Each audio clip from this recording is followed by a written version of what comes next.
Delitos contra la libertad, integridad y formación sexuales.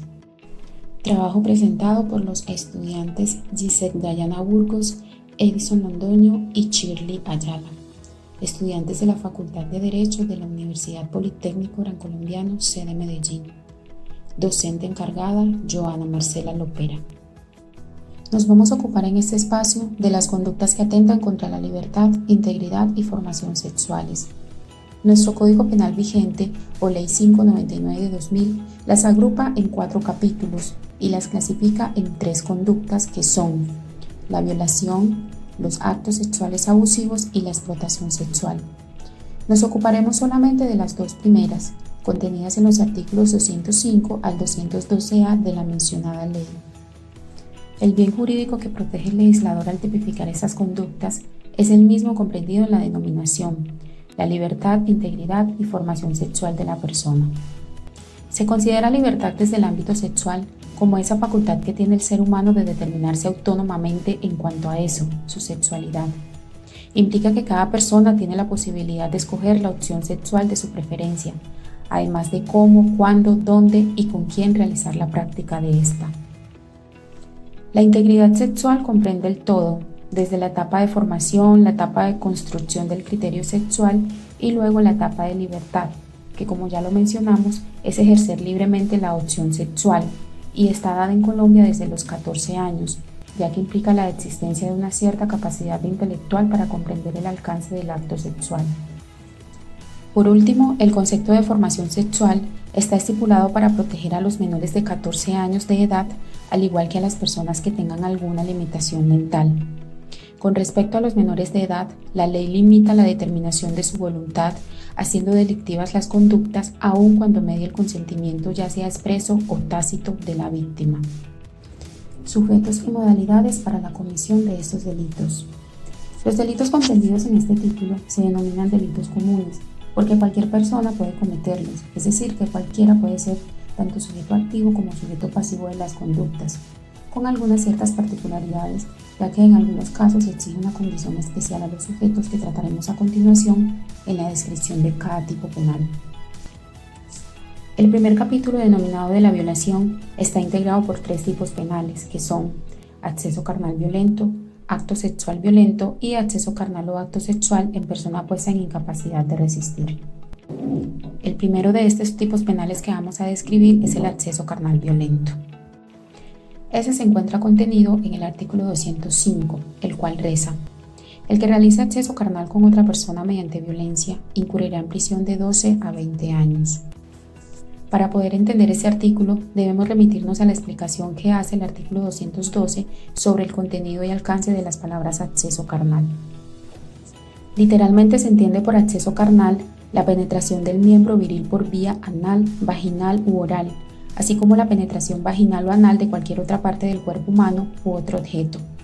Específicamente, este delito se consuma cuando esas condiciones van acompañadas de violencia, es decir, cuando el acto violento es el medio para su perpetración, y puede ser realizado sin distinción tanto por hombres como por mujeres en la modalidad de sujeto activo.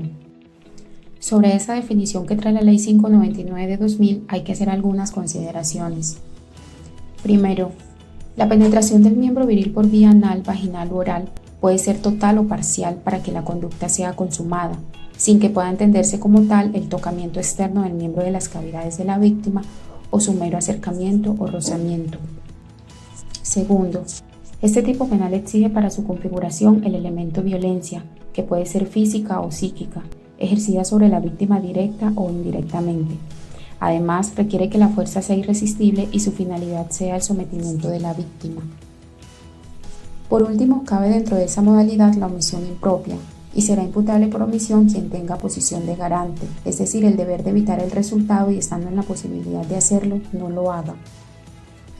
Para tener mayor claridad sobre el momento exacto en el que el sujeto activo se posiciona en este tipo penal, es pertinente invocar la sentencia SP 666 de 2017, donde la Corte hace un estudio detallado del mismo. Me permito invocar algunos apartes de esta sentencia. En efecto, dice la Corte, dicho precepto define el acceso carnal como la penetración del miembro viril por vía anal, vaginal u oral, así como la penetración vaginal o anal de cualquier otra parte del cuerpo humano u otro objeto. Este concepto no contempla que el acceso carnal tenga que ser propiamente en la vagina, sino vía vaginal, descripción que obedece a que el ingreso a ese punto ya implica atravesar los órganos genitales externos de la mujer.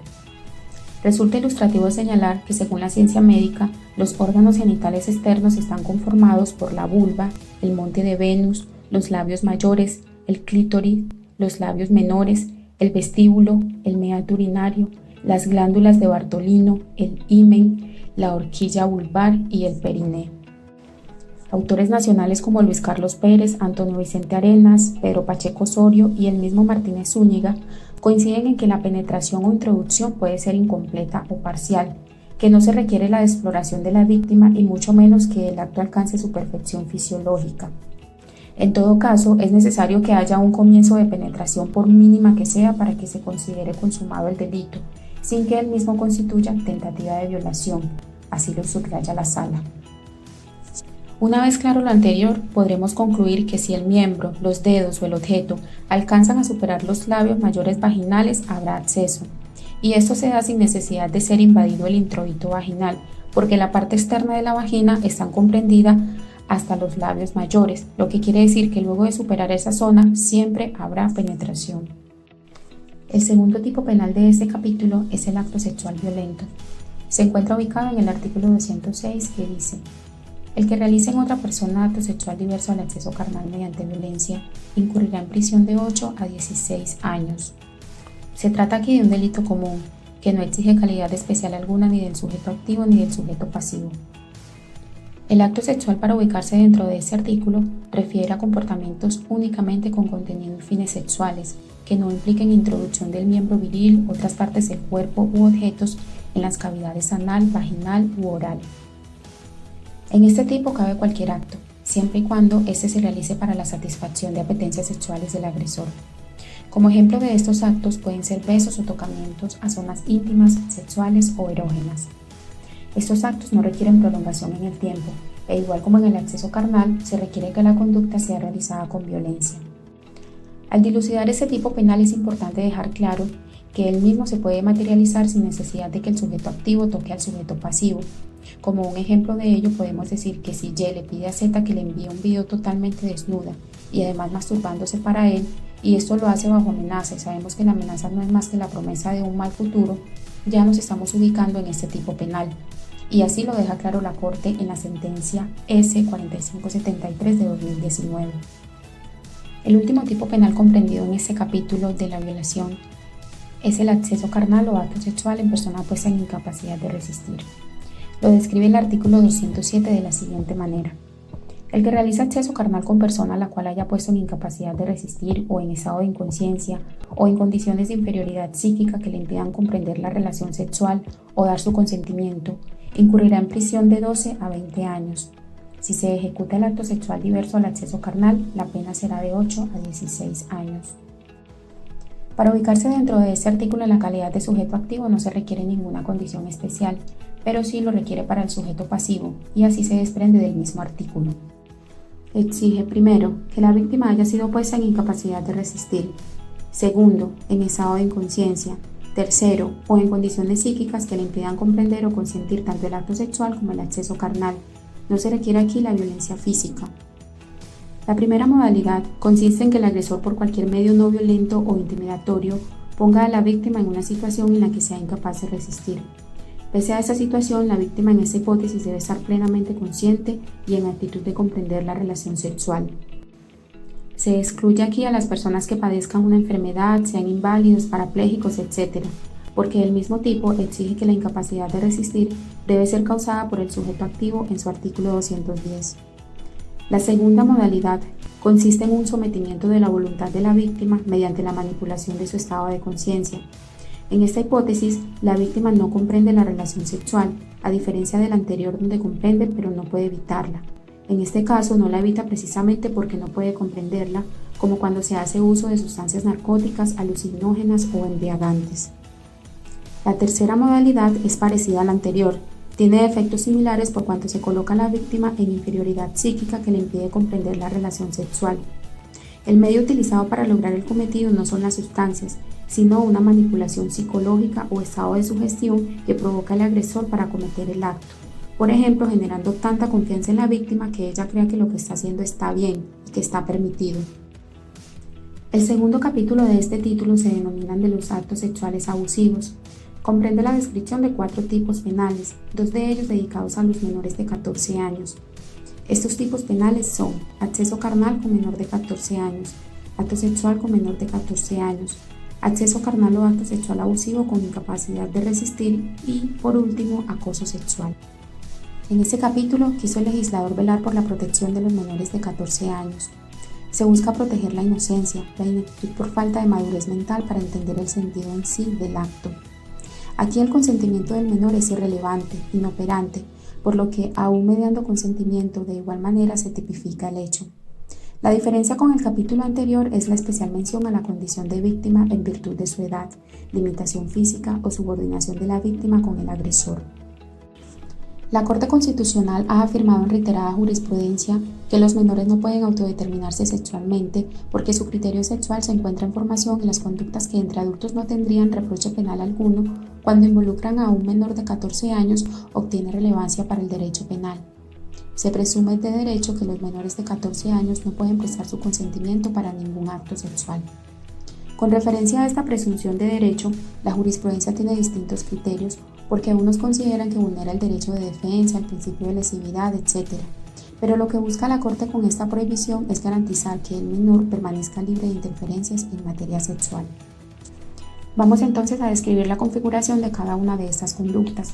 La primera de ellas es el acceso carnal abusivo con menor de 14 años, estipulada en el artículo 208. Dice el aludido artículo: el que acceda carnalmente a persona menor de 14 años incurrirá en prisión de 12 a 20 años. Este artículo es muy similar al 205, con un sujeto activo indeterminado, pero sin que se exija violencia como medio para lograr el acceso carnal. Se trata de un acceso carnal en el que se exige una condición especial del sujeto pasivo, que sea menor de 14 años. Este acceso carnal atenta contra la libertad del menor, no por el sometimiento de su voluntad, ya sea por medios físicos, intimidatorios o puesta en condiciones de inferioridad, sino simplemente porque se presume de derecho que los menores de 14 años aún no cuentan con esa capacidad de comprender el hecho y eso los hace no aptos para prestar su consentimiento. Entonces diríamos que se está en este tipo penal independientemente de que el acto se realice con algún tipo de violencia o sea consentido. Solo importa la calidad de víctima, esa es la prohibición. El segundo tipo penal descrito en este capítulo es el acto sexual con menor de 14 años. Está establecido en el artículo 209 y dice: el que realice actos sexuales diversos del acceso carnal con persona menor de 14 años o en su presencia o lo induzca a prácticas sexuales incurrirá en prisión de 9 a 13 años. Se trata entonces aquí de un delito común, con un sujeto activo indeterminado. Se requiere para su configuración que la conducta consista en actos sexuales diversos al acceso carnal, que estos actos sean realizados en su presencia o que induzcan al menor de 14 años a prácticas sexuales. También se ubica dentro de este tipo penal quien realice cualquiera de las conductas descritas anteriormente por medios virtuales. Esto quiere decir, como lo ha expresado la Corte, que el menor sea coprotagonista de los actos sexuales, es decir, que entre en contacto físico con el sujeto activo. También que sea únicamente espectador de los actos eróticos que frente a él se realizan, o simplemente a que se instigue al menor para que entre a practicar actos relativos a su instinto sexual con anticipación al despertar natural de su líbido. Acceso carnal o acto sexual abusivo con incapaz de resistir. Este tipo penal está establecido en el artículo 210, el cual dice textualmente: el que acceda carnalmente a persona en estado de inconsciencia o que padezca trastorno mental o que esté en incapacidad de resistir, incurrirá en prisión de 12 a 20 años. Si no se realizara el acceso sino actos sexuales diversos de él, la pena será de 8 a 16 años. Este artículo es muy parecido al 207 que ya estudiamos, en donde quiso el legislador penalizar la conducta aún sin que fuera violenta. La diferencia de este con la contenida en el artículo 207 radica en que aquí no se provoca en la víctima un estado de indefensión, no se le provoca el trastorno mental ni el estado de inconsciencia, sino que estos ya preexisten y lo único que hace el sujeto activo es aprovecharse de esa condición de manera abusiva para llevar a cabo el acceso carnal o el acto sexual abusivo. En cuanto a las modalidades, se aplican las mismas consideraciones que se hicieron en el capítulo anterior sobre el estado de inconsciencia, incapacidad de resistir y trastorno mental. El cuarto y último tipo penal descrito en este capítulo es el acoso sexual. Está establecido en el artículo 210A. Para poder definir la conducta prohibida en este tipo penal, debemos primero comprender el contenido y alcance del acoso. Acoso comprende cualquier propuesta, cualquier acercamiento, presión o actos de naturaleza sexual, física o verbal. Va desde la forma más simple como un piropo, una broma, un chiste o una mirada, hasta los extremos como son roces, caricias, besos o apretones. Los tipos penales a que se refiere este artículo implican un comportamiento insistente, molesto y persecutorio por parte de quien ostenta la posición de superioridad contra quien se halla en la posición desfavorable. Es preciso mencionar que comete la conducta quien tiene la relación de superioridad manifiesta, así el acoso no esté dirigido a obtener un beneficio sexual directamente, sino que él mismo se busque para una tercera persona. Ya descritos cada uno de los tipos penales que nos competen en este espacio, podemos resumirlos de la siguiente manera.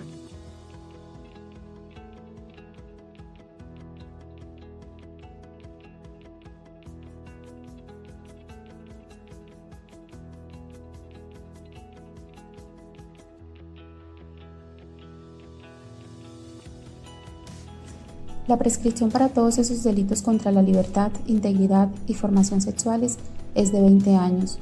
Cuando se trata de menores de edad, este tiempo empieza a contar desde que la víctima cumple la mayoría de edad. Como pudimos observar en el anterior estudio, la pena máxima para este tipo de delitos es hasta los 20 años, sin contar que existen unas agravantes que pueden aumentarlas de una tercera parte a la mitad y están contempladas en el artículo 211 de la Ley 599 de 2000.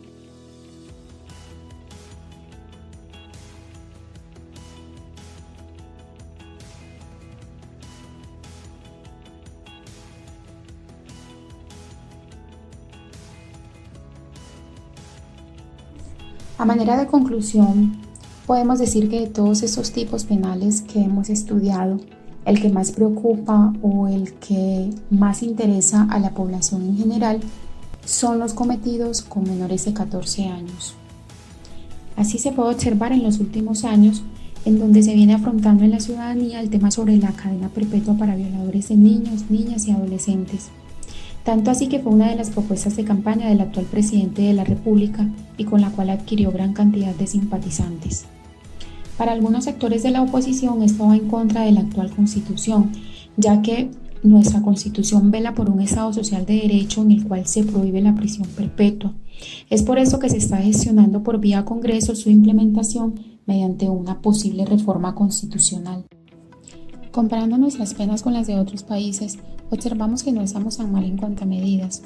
No tenemos pena capital como algunos países asiáticos, entre esos China, pero en comparación con países como México, en donde esas conductas no son consideradas graves y hasta se puede evitar la pena de prisión pagando una multa, diríamos que la legislación colombiana de cierto modo está protegiendo a la niñez, aunque ni con esas penas relativamente altas es posible que se disminuyan cada día este tipo de delitos.